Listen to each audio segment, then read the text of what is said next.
A paz do Senhor, meus irmãos, seja muito bem-vindo ao Papo com Deus. E hoje nós queremos fazer esse estudo com você que está maravilhoso. Por que Deus mandou matar? Né? Porque o Deus que é amor manda matar. E olha que legal, se você ficar até o final, olha os tópicos que nós vamos abordar, que é de extrema importância para o nosso entendimento. Por que Deus mandou matar os cananeus? Por que Deus mandou matar os ferezeus, os hititas, os jebuseus? Nós vamos abordar esse tema com vocês, tá? Os povos que morreram por ordem de Deus tiveram oportunidade de arrependimento. Nós sabemos que, né, através de Josué, o povo de Israel, Deus foi eliminando algumas nações, e nós queremos saber se essas nações tiveram oportunidade de arrependimento. Quando Deus executa o juízo e o povo não obedece, o que acontece? Deus, na antiga aliança, mandou matar e o povo não obedeceu. Então, o que acontece quando Deus determina uma ordem e o povo não cumpre? A prática dos cananeus, nós vamos falar a prática dos cultos mais idólatras sobre a terra também, que tem cultos sexuais, cultos com morte de crianças e oferendas, vamos falar sobre isso. Destruição de Sodoma e Gomorra, nós vamos falar porque que Deus ordenou o fim daquela cidade. Olha que legal, Deus fere os 10 mandamentos quando ele mesmo manda matar, porque nos 10 mandamentos está dizendo não matarás o teu próximo. Deus mesmo manda matar. Será que Deus está ferindo a sua própria lei? Vamos explicar isso. E por que o pecado do bezerro de ouro? Quando Moisés sobe no monte, o povo faz o bezerro de ouro. Por que Deus manda, quando Moisés desce, né? Deus manda matar todos aqueles que erigiram um altar com bezerro de ouro. Deus fala assim, mate o seu vizinho, o seu amigo, aquele seu companheiro. Deus mandou matar o próprio povo hebreu. Vamos entender um pouquinho sobre isso. E eu também quero falar na nova aliança. Na nova aliança, Deus manda matar, afinal? Ou na nova aliança é tudo graça, né? É tudo amor e graça, e na nova aliança não tem morte. Então vamos falar todos esses tópicos, fica por aí. O estudo está completinho, tem um e-book maravilhoso na descrição desse vídeo para você pegar, tá? E eu não vou fazer esse estudo sem antes chamar o meu amigo Wilber para participar com a gente. Bem-vindo, Wilber.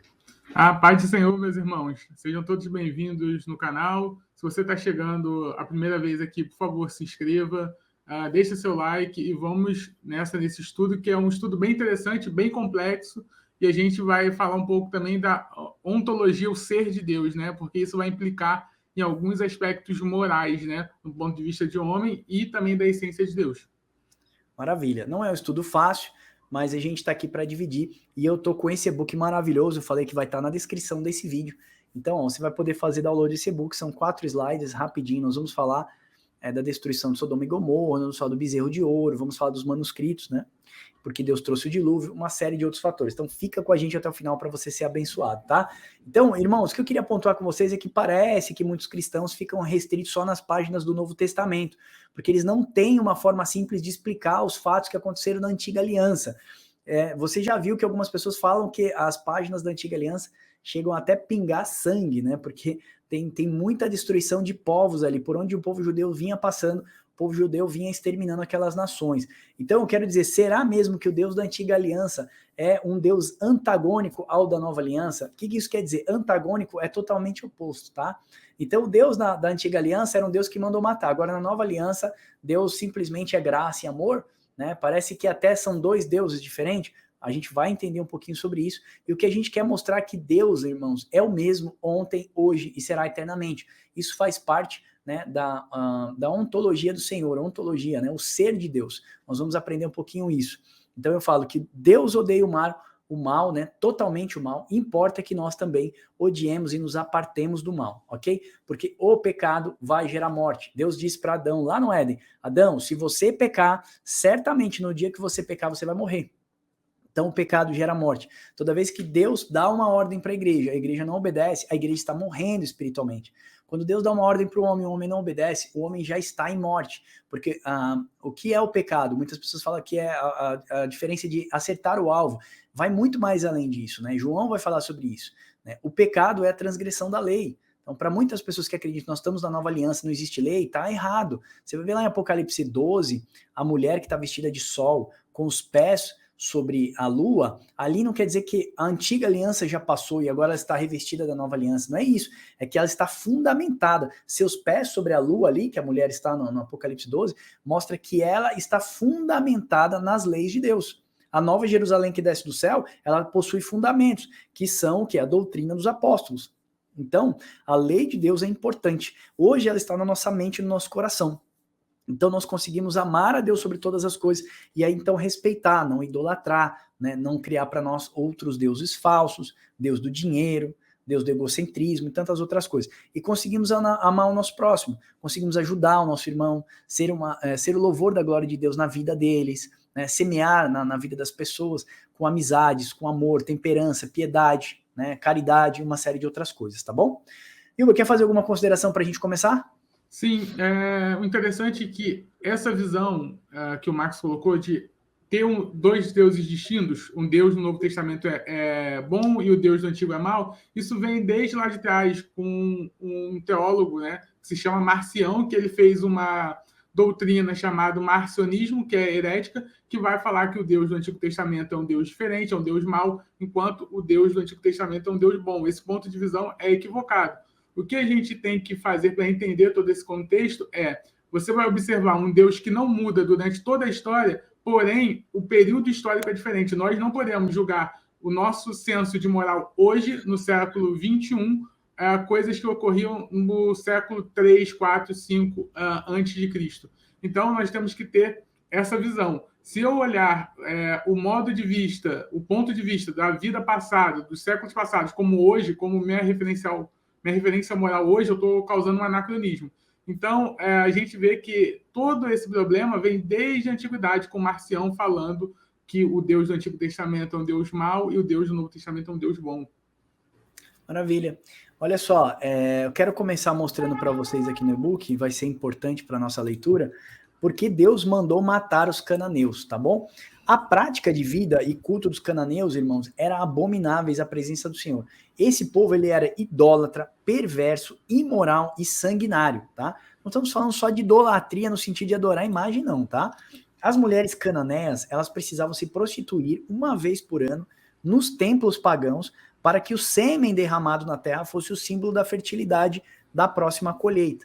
Os moradores traziam oferendas e sacrifícios para os deuses, né, para aquelas imagens de esculturas. E os cananeus, tá aqui, ó, ofereciam seus filhos como sacrifícios vivos, lançavam eles dentro de fornalhas de fogo. Eles queimavam as crianças vivas como oferendas aos deuses para terem uma colheita próspera. Então, quando as crianças gritavam, elas estavam sendo queimadas vivos, irmãos, eles tocavam os tambores mais alto para que as mães e os pais não pudessem ouvir o grito das crianças. Eu separei aqui um videozinho, e eu espero que não dê problema de direitos autorais, então eu vou pingar esse vídeo, ok? Para que a gente possa ver. Isso aqui é uma prática, tá? É uma simulação de um culto dos cananeus, tá? Então, deixa eu pausar aqui e puxar. Isso daqui talvez você não consiga ver, mas é uma estátua, é um boi, tá? Ele tá sentado aqui, né? Ou é um bezerro, ele tá sentado, e a pessoa vai colocar na barriga dele, vai colocar uma criança viva, só para você ver como funcionava, ok? Então eu vou dar um play aqui, ó, as pessoas comemorando lá, a barriga dele abre, ok? Então, de acordo com Rashi, o comentarista mais influente da Idade Média, ele vai colocar, esse sacerdote vai colocar a criança aqui dentro, ó, fica olhando aí para você perceber.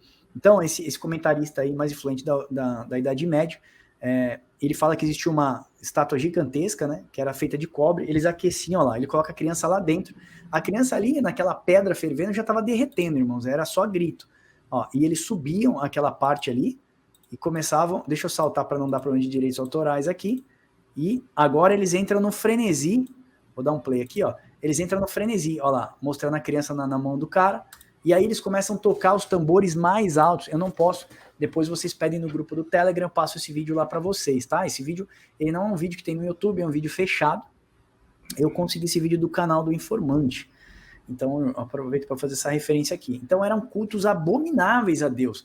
Aqui eu coloco aqui um sacerdote vestido, inclusive ele está vestido de preto e branco, você vai ver sempre a dualidade, né? Aponta mesmo para cultos bem antigos, as pessoas falam que são cultos dos maçons, mas a gente percebe que os maçons se originaram lá no Egito Antigo, e isso é uma prática que vem desde aquela época, aliás, antes do Egito ainda, tá? E aqui eu coloquei para vocês a estátua do deus Moloque, aqui o sacerdote vestido, e aqui embaixo ó, a oferenda que eles entregavam ao Deus, que eram suas crianças vivas. Então, além de uma prática sexual libertina, estuprava as crianças, eram sequestradas as crianças, e elas serviam como escravas sexuais, tinham essa prática abominável também de oferecerem seus filhos como sacrifícios vivos. Você vai ver que Deus fala no livro dos profetas, falando do pecado de Israel, que queimavam seus filhos, né, como sacrifício vivo. Se eu não me engano, Isaías, 700 anos antes de Cristo, ele já falava desse pecado abominável do povo judeu. Então, assim, esse povo teve oportunidade de se arrepender. Eu vou colocar aqui, Deus deu para eles 400 anos. Você vai ver isso em Gênesis 15, 16. Eu não vou ler para a gente não tomar muito tempo. Então, assim, para quem acha que Deus não foi justo, entenda que o Senhor tolerou a prática dos cananeus por 400 anos, em que Israel estava escravo no Egito. Então, a gente percebe aqui, irmãos, a longanimidade de Deus, né? E a misericórdia do Senhor em tolerar 400 anos de pecados tão repugnantes. Então, Deus é amor, mas Deus também é justiça, né? E o tempo de julgar os cananeus tinha chegado. Quer fazer algum comentário, Wilber?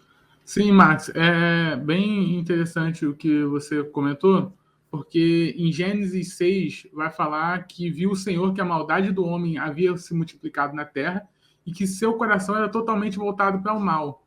Em contrapartida, em 1 Timóteo, vai falar que Deus ele quer que todos cheguem à salvação por meio do conhecimento da verdade. Então você vê um homem que os homens que são totalmente inclinados ao mal e um Deus que quer fazer com que esses homens cheguem ao conhecimento da verdade pelo seu Filho Jesus Cristo. Isso tanto em sombras quanto na realidade. Então a gente vê que Deus ele dá um tempo, um período de tempo para que essas pessoas cheguem ao arrependimento e assim possa entender a verdade e deixar as suas más obras e voltar seu coração, sua vida para Cristo. Amém. Irmãos, você acha que Deus não vai julgar as pessoas pelos seus atos? O pessoal fala assim, olha, arrastaram Jesus Cristo na Sapucaí, o diabo vencendo Jesus Cristo em 2019, aí então veio esse CVD, né, essa grande picada aí, isso Deus está julgando a humanidade. Sim, pode ser o julgamento já de Deus, né? Aquilo que o homem planta, o homem vai colhendo. Mas, irmãos, o tempo da justiça de Deus e o dia que Deus já decretou, que é o dia do seu juízo, já está marcado. E sabe, quantos outros pecados maiores não existem, né? Arrastando Jesus na Sapucaí é uma blasfêmia. Mas e o feminismo, né? Que aprova leis no mundo inteiro para aborto de crianças. Antigamente se pegava uma criança, levava e sacrificava a Moloque, né? E sacrificava lá e queimava as crianças vivas. Hoje a gente mata a criança no ventre. Muitas mulheres matam no ventre e elas acreditam que a ciência diz que até o 3º mês você pode fazer isso. Irmãos, isso é um crime. Se você já assistiu como é que funciona o processo de um aborto, você vai ficar assustado. Não existe mais nenhum vídeo no YouTube, foram retirados todos. Mas existe o vídeo, né, no ultrassom, assim, o cara enfiando a agulha embaixo e a criança empurrando com o pezinho, e ele vai furando o pé dela e começa a puxar, e ele puxa a criança que nem um líquido, vai tirando pedaços da criança, aí você vê que arranca o pedaço da perna e a criança começa a se debater no útero da mãe. É terrível ver aquelas coisas, aquele processo, né? Então é o processo mais feio que a gente já pode ver, mas para algumas pessoas, aquelas que acreditam, né, no evolucionismo, somos apenas pó nessa terra. Então, assim, é um pó a menos, eu vou tirar um pó de dentro de mim. É isso que foi colocado na mentalidade das mulheres, né, das feministas. Então, o que a gente quer, a gente fala também nos nossos vídeos, que é o seguinte, pensamento modela comportamento. Se a pessoa consegue modelar o seu jeito de pensar, logo as suas atitudes elas começam a ser diferentes, a prática daquilo que Deus fez pra gente. Então a gente tem que prestar bastante atenção referente a essa questão de pensamento, tá? Olha, Deus mandou matar também Amaleque, você vai ver que foi um rei no passado, e Deus fala assim, ó, mata Amaleque, ok? Que era rei dos amalequitas. E você vai perceber, eu vou saltar aqui também pra gente ganhar tempo, Saul não obedece essa lei de Deus. Por Saul não obedecer essa lei de Deus, cara, isso gera um problema gigantesco lá na frente, a gente já vai chegar nisso. Então, olha, com as práticas dos cananeus, né, os amalequitas, os ferezeus, jebuseus, os amorreus, os hititas, os sacrifícios e rituais de crianças, isso cresceu para muitas outras denominações. Então, e a prática sexual também do rito dos sacerdotes, né, que praticavam sexo com virgens e adolescentes, e raptavam as mulheres, violentavam as mulheres para garantir a fertilidade da terra, isso acabou passando para outros povos também. Então, esses mesmos povos, eles queriam de qualquer jeito apagar Israel da terra. Então, você percebe que também eles começaram a criar um ódio do povo de Israel. Por quê? Porque o povo de Israel era o povo de Deus? Não, porque as leis morais de Deus estavam, né, dentro de Israel. É o que o Wilber fala, a teocracia. Então era um sistema de governo onde as leis de Deus permeavam a sociedade. Então assim, por que eles não queriam o povo de Israel? Porque ali balizava, tinha leis que mostravam que as suas atitudes eram pecado. Então eles queriam tirar. E não é o que acontece hoje. A gente percebe hoje as pessoas tentando tirar a Bíblia das igrejas, estudo religioso, né? Agora nós vimos lá no grupo que foi proibido uma pessoa evangelizar a outra no Rio de Janeiro, porque isso pode se dar como atormentar uma pessoa com uma prática religiosa. Isso dá prisão ou dá, se eu não me engano, a questão de você fazer serviços sociais. Então, olha o que votaram na LESP, na Assembleia Legislativa do Rio de Janeiro, na LERJ. Eles votaram que você não pode evangelizar na praia. Se você fizer isso, o cara pode recorrer em juízo e ele pode ganhar, dizendo que você amolou ele, né? Assim, com seus deuses, com seus ideais, com seus dogmas, e aquilo para ele pode se tornar uma prática agora de, vamos dizer, ressarcimento civil. Isso é um grande problema, ou seja, a sociedade quer abolir as leis morais de Deus. Eles querem tirar de todo jeito da sociedade. Você vê aí o que o Supremo Tribunal está fazendo, né? Deitando e enrolando. Nós temos uma constituinte de 1988 em que diz que homem e mulher fazem um casamento, só homem e mulher que gera prole. Então, casamento é feito por homem e mulher. Aí vai o STF e coloca uma liminar, um parecer, né? Um parecer que pode se casar pessoas do mesmo sexo. Isso não tem na nossa constituinte. Era necessário se fazer plebiscito, se votar novamente, mas ele sabia que isso nunca ia passar, porque boa parte, mais de 60% da população é conservadora. Então, eles criaram um parecer jurídico para que as pessoas do mesmo sexo possam casar, entendeu? Mas não gera prole, porque nosso constituinte diz que casamento é entre homem e mulher, né, de sexos opostos que podem gerar prole, né? E você sabe já que pessoas do mesmo sexo não geram prole. Então você percebe que começa a se dar um jeito para poder configurar aquilo que era errado como certo. E o que é certo se torna errado. Então você já via no tempo lá dos cananeus, você vai ver no nosso tempo agora, tá? As pessoas dando um jeitinho para tirar as leis morais de Deus. Então, eu vou falar que Deus ordenou realmente eliminar essas nações do meio, tá lá em Deuteronômio 20 aos 16. Olha, a gente vai deixar bastante versículo, baixa esse e-book. Eu não vou ler tudo que está no e-book para vocês, porque a gente vai tentar fazer estudos sempre mais rápidos. E outra, você quer receber um plus? Faz o download do e-book e termina de estudar em casa. Então, ó, contudo, na cidade das nações que o Senhor, o seu Deus, lhe dá por herança, não deixem vivo nenhum ser que respira. Deus está dizendo isso para o povo, está falando, olha, toda vez que eu te der uma cidade por herança que você tomar posse, não deixa ninguém vivo lá.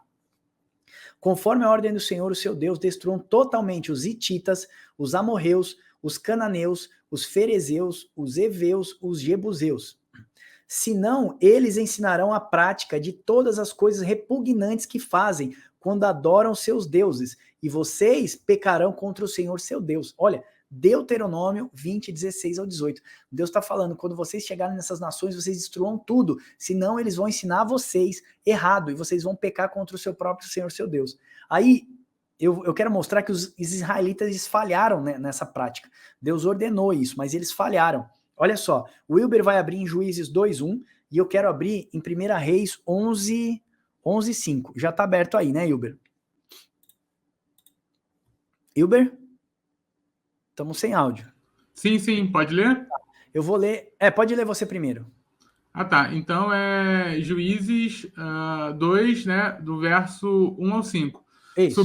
Subiu o anjo do Senhor de Gigal a Boquim e disse: Do Egito vos fiz subir e vos trouxe a terra que, sob juramento, havia prometido a vossos pais.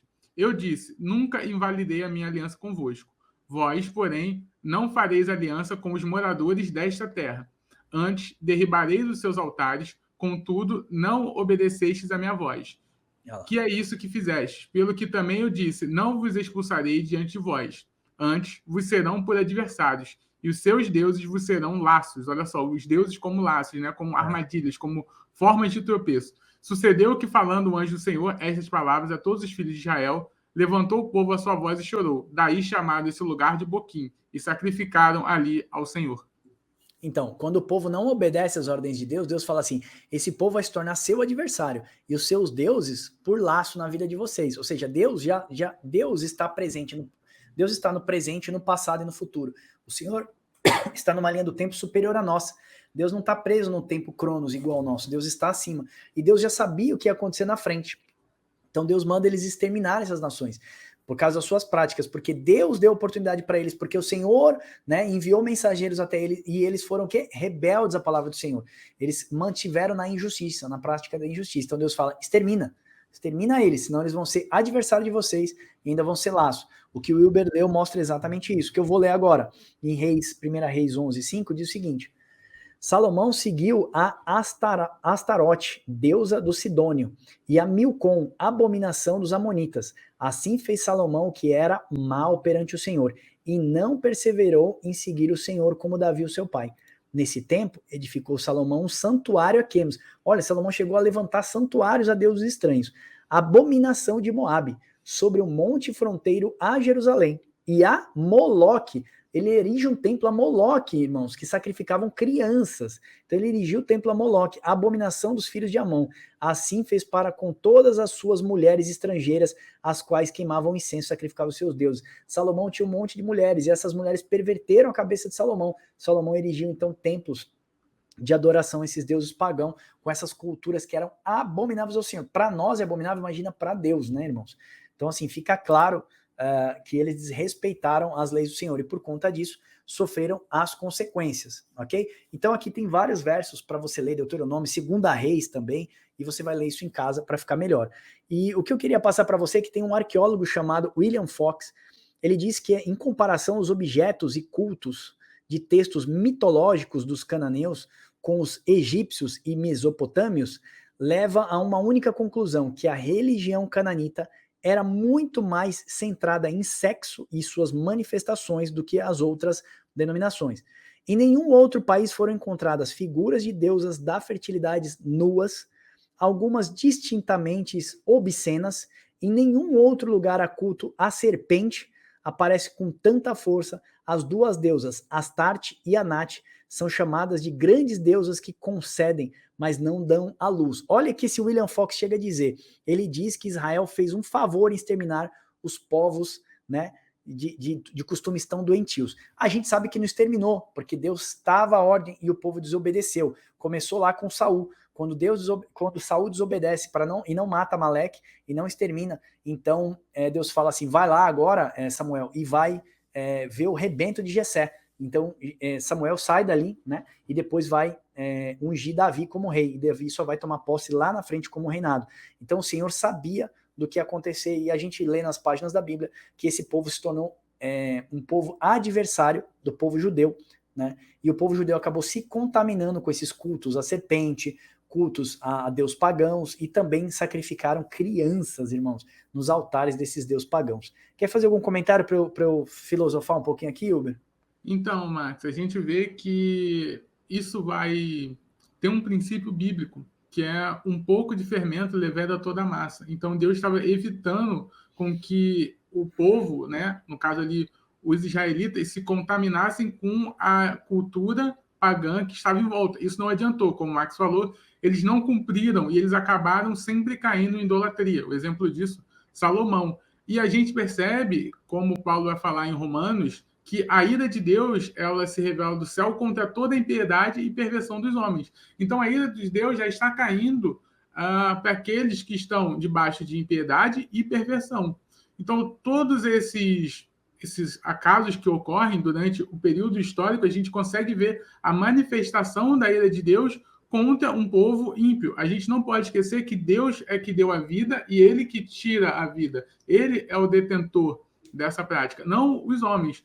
Então, ele vai usar como nações para ser o seu instrumento para fazer com que essa ira dele contra aquele povo que está sendo fazendo práticas de impiedade, de perversão, seja cumprida. Tanto é que Isaías ele vai falar que a Síria é a vara da sua ira, ou seja, eu vou usar a Síria para repreender um povo que está cometendo impiedade e perversão com o meu nome ou com as minhas leis morais. Maravilha. Olha, irmãos, a gente podia filosofar um pouco sobre esse tema, né? O que você acha, irmãos, dessas culturas fossem perpetuadas até o dia de hoje? As culturas dos cananeus, dos jebuseus, você imagina, até hoje, sacrificando crianças, queimando viva crianças, nas práticas repugnantes sexuais, a gente nem teria uma sociedade, porque a gente teria uma disruptura no sistema familiar. Deus criou uma família entre homens, mulheres e crianças, né, filhos. Então essa disruptura já teria acontecido. Então o que vocês acham da gente perpetuar, por exemplo, culturas como dos cananeus, culturas, por exemplo, do nazismo, culturas do canibalismo. Lembra de pessoas que comiam seres humanos vivos, canibais? Imagina a gente perpetuar esse tipo de cultura até os nossos dias. Então Deus foi muito sábio em tentar, né, oferecer a sua misericórdia para essas nações que não aceitaram e daí então exterminar essas nações. Então, os propósitos de Deus são muito mais amplos do que o nosso. Aqui eu vou colocar a imagem da deusa Astarte para você, de Astarote. Em inglês ela era chamada de Easter, em anglo-saxão de Iaster, em Babilônia Ishtar, em hebreu Astarote, em grego Astarte, e assim vai. Rainha dos céus, Namu, Semiramis, ou seja, todos os nomes estão ligados a essa figura ou essa deusa da fertilidade. Então a gente percebe que existia realmente uma idolatria forte, né, a deusa da fertilidade. Hoje em dia nós vivemos dias que a nossa sociedade está se tornando imoral, né, e as coisas que são morais realmente estão saindo do centro na nossa vivência. As leis morais do Senhor, elas são boas e elas estão sendo afastadas dia a dia da nossa sociedade, tornando aquilo que é errado incorreto.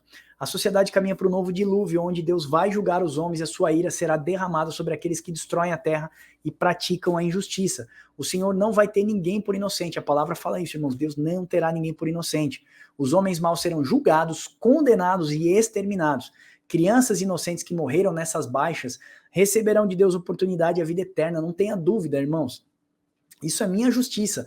Se uma criancinha morreu, não teve nem chance de escolher, né, viver do lado de Deus ou viver do lado do pecado, você acredita que Deus vai lançar essa criança no lago de fogo? Certamente não. Então, assim, se nós somos justos, imagina a justiça de Deus. A Bíblia diz que Deus é justo e nele não tem sombra de variação. Então, crianças que foram mortas nessas dizimação, né, ou nesses extermínios dessas nações, com certeza Deus vai dar uma oportunidade para ela de vida eterna. Sodoma e Gomorra, você fala assim, mas Sodoma e Gomorra foi destruído. Quanto tempo Deus deu para Sodoma e Gomorra se arrepender? A gente sabe disso. Os anjos tiraram, inclusive, Ló de lá muito rápido. E a gente percebe que quando Abraão está intercedendo por Ló, não foi isso, Hilber? O que ele fala? Se tiverem 100 justos, não, Sim. então não vou destruir. Se tiverem 50 justos, Deus fala, não tem 50 justos, então não destrói. Se tiverem 30...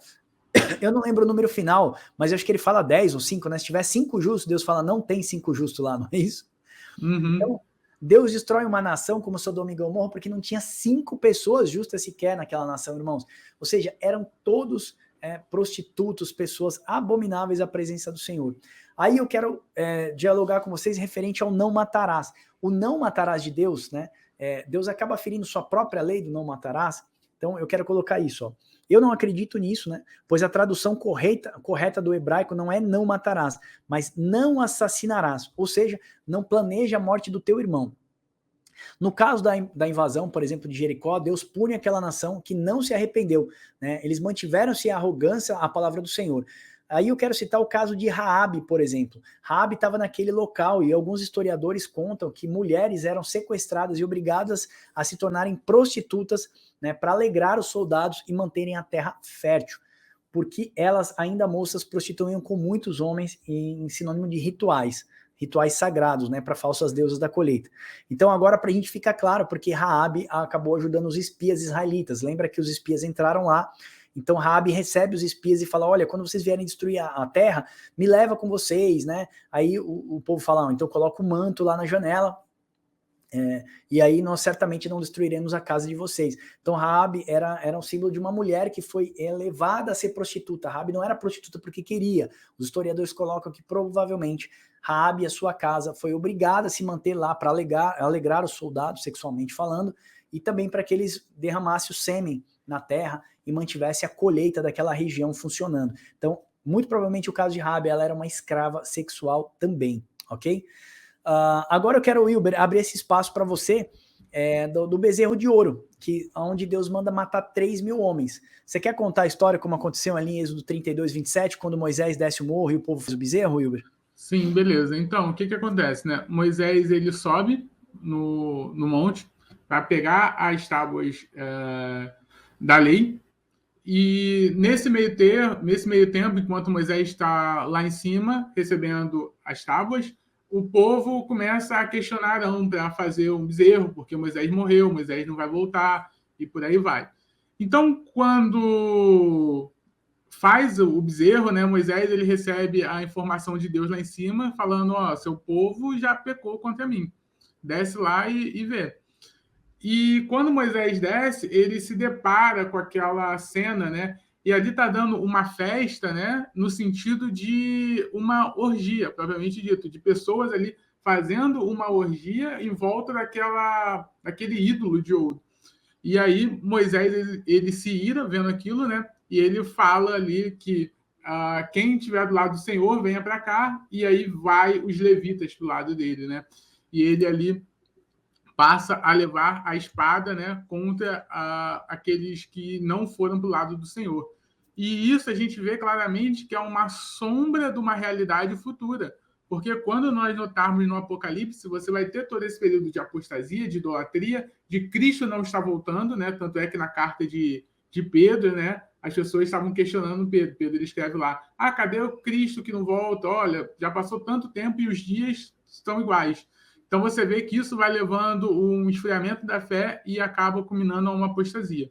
Então você tem essa dualidade de sombras e realidades. E aí Deus ele vai e manda matar por meio de Moisés essas 3 mil pessoas. E por Levi ter sido fiel a esse mandamento, ter sido fiel ao Senhor, ele ganha o sacerdócio. O sacerdócio que era para o reino todo passa a ser exclusivamente para a tribo de Levi. Uma coisa interessante também que o Max falou que eu quero pontuar é sobre as crianças. Né? Muita gente pergunta, e as crianças? Isso não é uma justiça de Deus. A gente tem que lembrar que a morte para Deus, a verdadeira morte, a morte final, é a segunda, é a do lago de fogo. Por isso que você vai ter o julgamento do trono branco e vão ser julgados pelas obras.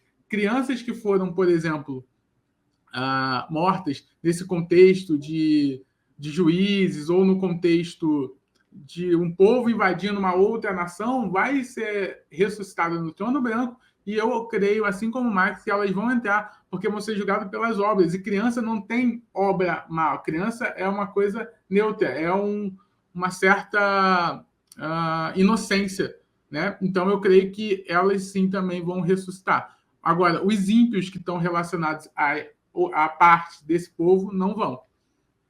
Olha, em Êxodo 32, 27, Deus diz o seguinte, ó, assim diz o Senhor, o Deus de Israel, cada um cinge uma espada sobre o seu lado, ou seja, pega a espada ali do seu lado, passar e tornar a passar pelo arraial é acampamento, tá? Passar pelo arraial de porta em porta e mate cada um seu irmão, cada um o seu amigo e cada um o seu vizinho. Deus está mandando matar o povo que estava idolatrando.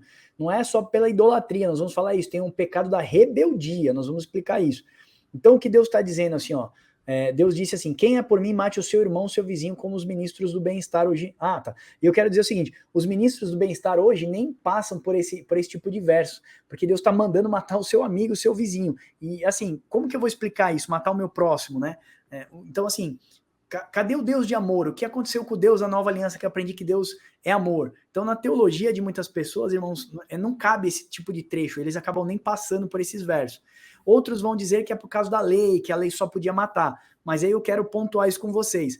O Deus da antiga aliança, então, matou homens, e o da nova aliança, Deus não mata os homens que são rebeldes. Então me parece um pouco que está destonando isso daí. Então não faz muito sentido dizer que era somente pela lei. Então eu quero dizer que se a gente conseguir estudar a ontologia de Deus, a gente vai conseguir entender que Deus não mudou. Ele é o mesmo ontem, hoje, e ele vai ser sempre o mesmo Deus. Então Deus sempre odiou o mal e a gente precisa também odiar o mal. E Deus odeia também a idolatria. E parece que os homens só fizeram uma estátua lá e desrespeitaram as leis, né, que Moisés tinha colocado para eles. Mas é muito mais que isso, né? Foi por isso que Jesus resumiu todos os mandamentos em 2. Amar a Deus sobre todas as coisas, que engloba as 4 primeiras leis da primeira tábua, e amar o próximo como a ti mesmo, que englobava as outras 6 leis. Então, a rebelião que houve ali não foi só idolatria. Houve uma rebelião ali, né, exigindo de Arão para que eles cultuassem a um Deus, que Arão fizesse para eles um Deus. Então, teve o pecado de rebelião. Olha só, eles desrespeitaram a primeira tábua dos 10 mandamentos e a segunda também. Porque desrespeitaram a primeira tábua porque não amaram a Deus sobre todas as coisas. Enfim, eles não cultuaram a Deus, eles criaram Deus para eles mesmos. E depois a segunda, né? Por quê? Porque eles começaram a criar rebelião entre os próprios israelitas, começaram a criar um motim. Olha só que está escrito em 1 Samuel 15, 23. Porque a rebelião é como pecado de feitiçaria, e a obstinação é como idolatria e culto a ídolos ao lar. Então, olha só, o pecado de rebelião é como um pecado de feitiçaria para Deus, ou seja, olha só o que você está fazendo.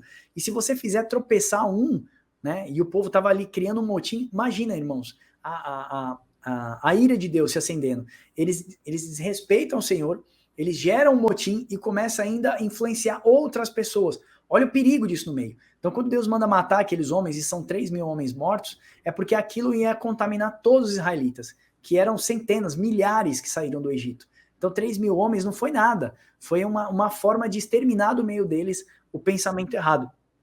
Então, a gente precisa entender que Deus tinha feito vários milagres tirando eles do Egito, as 10 pragas, o mar se abrindo, sustentando eles com alimentos e tudo, e de repente eles viram as costas para Deus e abandonam o Senhor Deus. Por isso que Deus vai falar que Deus tinha acabado de casar com eles e eles ali no pé do Monte Sinai, eles acabam se prostituindo. E o que acontece? Pensamentos errados levam a gente a atitudes erradas. A gente já falou isso em alguns estudos aqui. Então aqueles homens que estavam lá, eles estavam influenciando os outros a pensarem errado, né, a pensarem como idolatria. Isso é um pecado grave, porque você acaba tropeçando e fazendo outras pessoas tropeçar. Lembra de Mateus 18:6? Jesus diz assim, ó, qualquer, porém, que fizer tropeçar um desses pequeninos que crê em mim, melhor se fora que lhe pendurasse no pescoço uma grande pedra de moinho e fosse afogado nas profundezas do mar. Ou seja, os caras estavam idolatrando? Estavam, mas o maior pecado foi a rebelião, e eles estavam gerando um motim. Eles estavam fazendo as pessoas pensarem como eles estavam pensando. Então, apoiar visões erradas, irmão, seja na política ou das nossas autoridades, aquelas pessoas que praticam injustiça, vai levar você a pensamentos errados. Então, é por esses e outros motivos que nós combatemos pessoas, né, e não igrejas. Nós denunciamos aqui várias vezes pregação do coach, por exemplo, pregação da prosperidade, da supergraça, porque se você pensar dessa forma, vai levar você a agir diferente. Então, a gente precisa entender que pensamento modela comportamento. Lembra do estudo que nós fizemos sobre o sumo sacerdote, no tabernáculo de Moisés? Ele amarrava uma faixa na sua cabeça, escrito santidade ao Senhor, né? Então, assim, hoje nós somos o sacerdote da nova aliança. Eu sou o templo do Espírito Santo. Se na minha mente estiver escrito santidade ao Senhor, o que acontece com as minhas mãos? Logo, as minhas atitudes são diferentes. Agora, se na minha mente não tiver santidade ao Senhor, minha mente é pervertida, ela é inclinada ao mal. Então, eu vou pensar aquilo que não é santo ao Senhor, e logo eu vou praticar coisas que não são santas ao Senhor.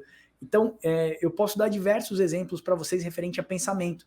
A gente sempre fala do feminismo, por exemplo, né? Essa questão de aprovar leis, por exemplo, relacionado ao aborto de crianças, isso mata milhares de crianças no mundo inteiro. Então, se eu conseguir colocar na sua cabeça que até os 3 anos você pode abortar, por exemplo, olha, no ano passado foram 50 milhões de abortos legalizados. Imagina os países que não são legalizados, imagina as clínicas de abortos que são clandestinas.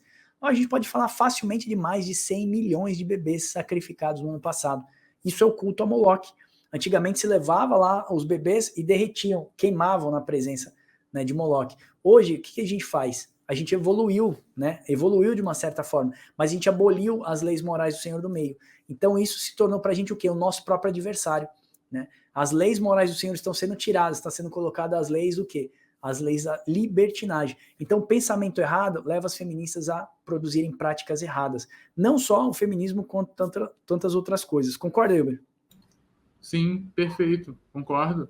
E uma outra coisa também, Max, como a gente pode perceber que aquele povo do bezerro, ele cometeu uma apostasia, você vai ver que eles passam pelo batismo, que é quando eles passam no Mar Vermelho, ou seja, eles se batizaram, eles provaram do maná do céu, que representa o corpo de Cristo, eles beberam da rocha, que representa Cristo, ou seja, eles participaram ali de uma sombra do que seria a ceia, e mesmo assim, eles passaram pelo batismo e pela ceia, e mesmo assim eles apostataram com o bezerro de ouro. Então você vê aí uma clara apostasia que aquele povo cometeu. Como vai ocorrer uma grande apostasia no final, em Apocalipse. Agora a gente percebe que esse mundo, ele tem uma agenda, e essa agenda, ela está em progresso para diminuir a família tradicional, ela está ali em progresso para diminuir um pensamento mais conservador, ela está em um progresso para diminuir as liberdades individuais por um bem de um coletivismo maior,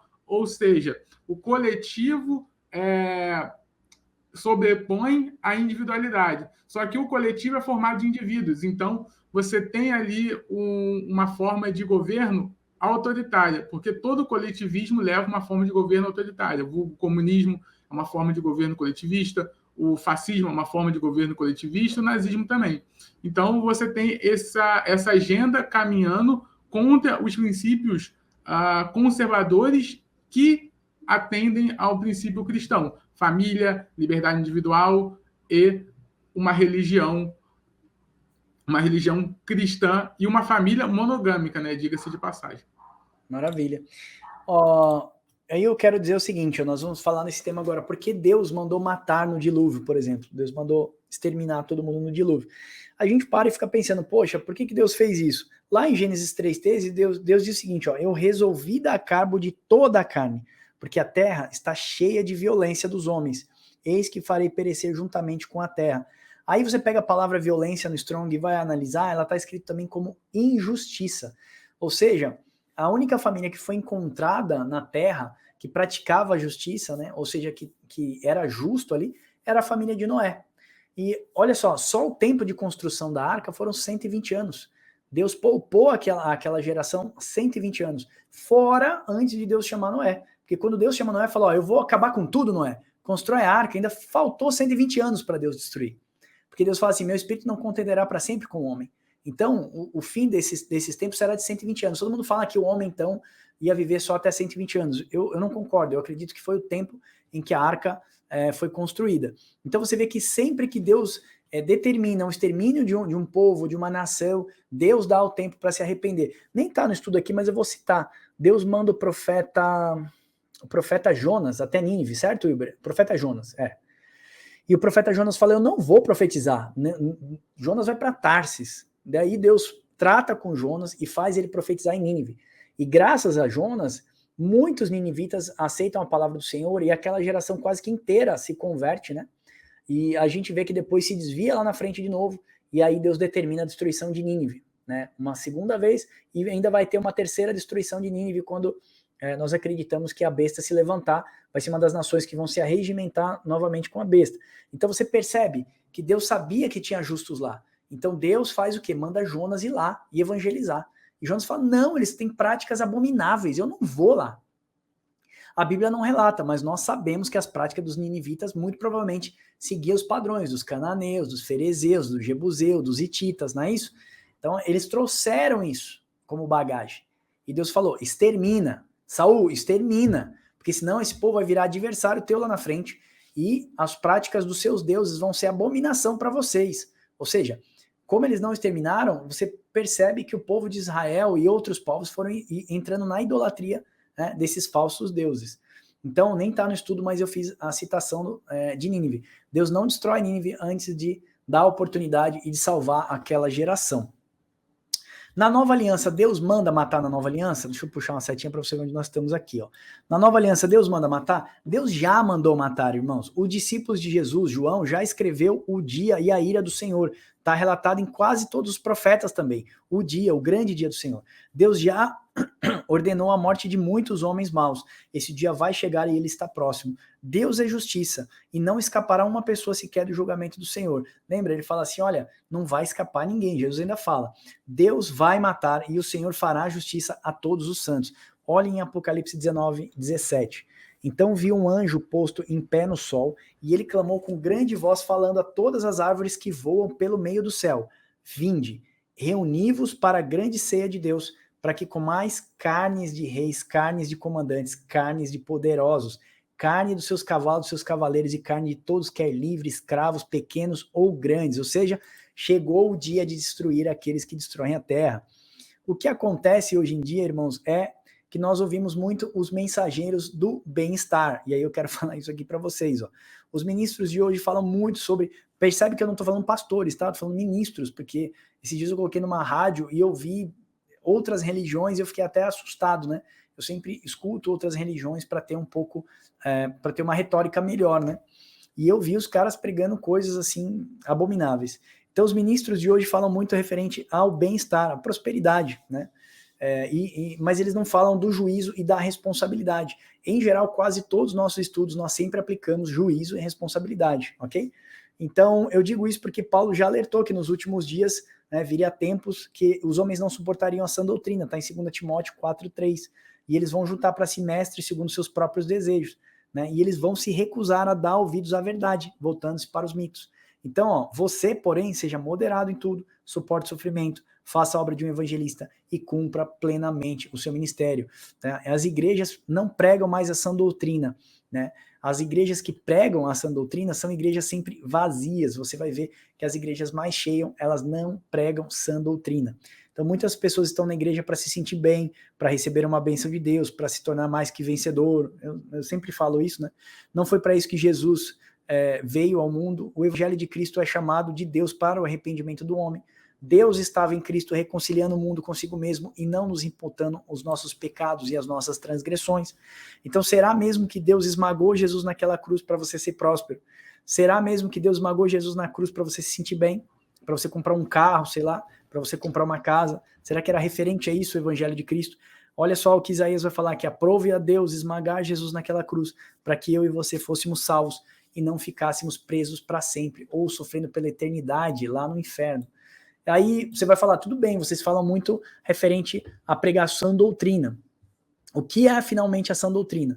Paulo, quando ele fala para Tito, em Tito 2:1, ele diz o seguinte: tu, porém, fala o que convém, Tito, a sã doutrina.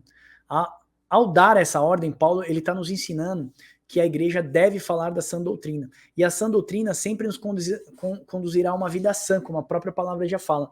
A transformação de uma vida está na mudança de forma de pensar. Arrependimento está condicionado a mudar o seu pensamento e aí o seu posicionamento. Isso é metanoia. A igreja tem a responsabilidade de tornar o caráter de Deus conhecido e ensinar a viver nesse caráter de Deus. A sã doutrina está contida nos princípios e ensinamentos de Cristo e dos seus discípulos. Aí eu vou colocar aqui, ó, doutrina da justificação. Já ouviram pregar isso onde você está hoje? A doutrina da justificação é a doutrina da graça, né, que é somente pela graça e mediante a fé que nós somos justificados. Aqui embaixo, ó, vou mostrar para vocês. A doutrina da expiação é o projeto de Deus, né, a questão de expiar os pecados da humanidade, cobrir os pecados dos homens. Você já ouviu falar também da doutrina da glorificação? Todo aquele que vencer comerá do maná escondido. Então tem um contexto bem legal. Você já ouviu falar da doutrina da perseverança dos santos? Está em Atos 14:22. Pois que por muitas tribulações nos importa entrar no reino dos céus. Raramente você vai ouvir falar desse tipo de doutrina, a sã doutrina de Deus. Olha, vocês, para entrar no reino de Deus, vão passar por muitas tribulações. Mal e mal você ouve as pessoas citando assim, Jesus disse, no mundo tereis aflição, mas tem de bom ânimo que eu venci o mundo. Mas Paulo, sempre quando ele está escrevendo suas cartas, ele fala que importa, que por muitas tribulações nos importa entrar no reino de Deus. Então isso é sã doutrina, justificação, expiação, redenção, glorificação, perseverança dos santos. Se você vai num local e não ouve essas coisas, fica difícil, irmãos, porque você não tem o senso de responsabilidade, você não entende o juízo de Deus. Entendendo o juízo de Deus e o senso de responsabilidade, você vai saber que você é co-participante daquilo que Deus está fazendo. Ok? E Deus faz através de você, por intermédio de você, se você se santifica.